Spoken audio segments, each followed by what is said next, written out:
Hi there, my name's Tony Law from Lawson Homes, and in today's video I want to talk to you about the potentially dull topic that is first fix plumbing and electrics. But before you switch off, let me just say this. Although 100% of this stuff is buried in the floors, in the walls and in the ceilings, if you get it wrong, it's going to cost you a lot of money. So we've got to spend a little bit of time on this. The first thing that we're going to talk about is the way that we run pipes throughout the build. Now, in the old days, we'd all be using copper. Copper comes in 3-meter lengths. That means a lot of soldered joints throughout the build. What we do these days is that we use this stuff. This is plastic flow pipe. It comes in various different diameters, big long spools of it. It means you can run it quickly throughout the build. Now, any plumber watching this video is probably thinking this is speed fit. It's not. This is Uprinor. Now, I am not going to bore you with the way that this stuff actually joints up. If you would like to know that, go and Google it. It is actually quite interesting. At least I think it is. It's really clever stuff. So let me show you exactly how we've used this throughout the site, and then I want to talk to you a little bit about electrics. So here it is. I'm actually standing in one of the showers, one of the ensuite showers that we've got here. In fact, beyond that stud wall, you've got the other shower, so you can see two tails, one pair coming through to me and one pair going through to the other room. And if I just sort of pan up here, you can see where it runs up into the loft space, which is where we've got the boiler and the water tank, which I'm going to show you on another day. And so on to electrics. We're back in the communal area, and as you can see, all of the first fix electrics have now been done everywhere. And we're ready for dry lining. So the dry lining's booked to happen in a couple of weeks' time. Still got a few bits and pieces that we've got to finish off. Actually, if I show you up here, you can see we've got this red fire cable that runs throughout the build. It goes to the heat detectors, smoke detectors everywhere, cool points, and then back to the fire panel itself. And out of our lovely freshly screeded floor, you can see that we've got the tails ready to connect up our sink. Actually, I must just show you this quickly before we board it over. It's going to be disappearing in a couple of weeks' time. Got a bit of graffiti on the wall, which I thought was quite cool. But again, if we look up, we can see the first fix electrics are all in. Got the coaxial down, got the two, I think it's 10mm supplies for the showers that are going in this area. And if I spin around here, you can see the feeds for the hot and cold coming through, ready to be diverted through into the shower area. Along with the fire cable still there, going to the smoke detector and so on.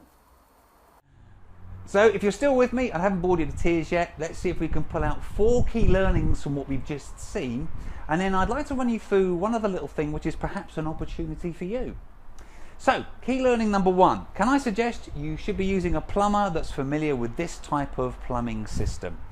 The advantages are, it's going to mean they're going to be able to do the job quicker, and that of course should mean less cost for you. It's also going to mean less joints, therefore less potential for leaks. So that's my key learning number 1. The second one, and this is a suggestion, consider running separate circuits to each individual bedroom. So why would you want to do that? Well, imagine the scenario. One of your tenants, for whatever reason, blows the fuse to her bedroom.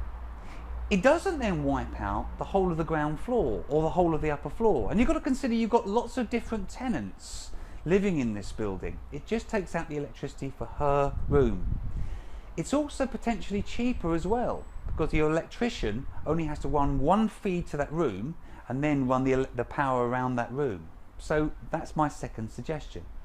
The third one, and this is a slightly itchy one, if you're doing a bigger HMO, you're obviously going to have a fire panel, heat detector, smoke detectors, cool points, all that sort of stuff. So if when you walk around you're not seeing red cable, you need to have a chat to your electrician, because it should be there. The fourth suggestion, the fourth key learning rather, and this is the biggie, check everything thoroughly. I know it doesn't sound like a biggie, but it really is, because I promise you, you've got one chance to get all the sockets in the right place. You've got one chance to make sure the feeds for the radiators are coming out the floor or the wall in the right place. Trying to make those sorts of changes after the whole property's been dry lined and skimmed is a nightmare and completely unnecessary if you checked before. So they're my 4 key learnings. I hope you found this video helpful, useful. Let me run you through that other thing that I was talking about. And that is, I'm looking for investment partners.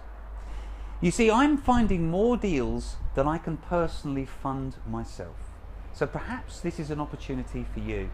Let me run you through how this works. What I do is I give people a good return on their money in the form of a loan. But it doesn't stop there, because I'm very aware that there are other people that are doing this kind of thing. I'll give you a whole bunch of other stuff as well. For example, I'm really hoping that you're enjoying these videos, but what you're not aware of is that I do lots and lots of what I call micro videos. And these only go out to my investment partners. I do these usually on a weekly basis, sometimes more often than that, sometimes less often. But these micro videos only go out to the investment partners that are invested in that particular property. And they're fascinating, because what I do is I show you all the little challenges that I have along the way, warts and all, and how I get over them. And people find them fascinating, even if they're not looking to do those kinds of deals themselves. I also have investment days. So investors come along, only the people who are invested in that property come along. I even give you your own hard hat that you can take away. And we spend a bit of time on site and we look at exactly how we're doing each individual phase. And again, investors find that absolutely fascinating. So, if you're interested in becoming one of my investment partners, why don't you get in touch? Why don't you give me a call on this number or drop me an email, and I'd love to have a chat to you. We could maybe get together for a cup of coffee and find out a little bit more about each other, and maybe there's the possibility that we could work together. My name's Tony Law from Lawson Homes. I hope you found this video useful, and I look forward to seeing you in the next one. Thank you.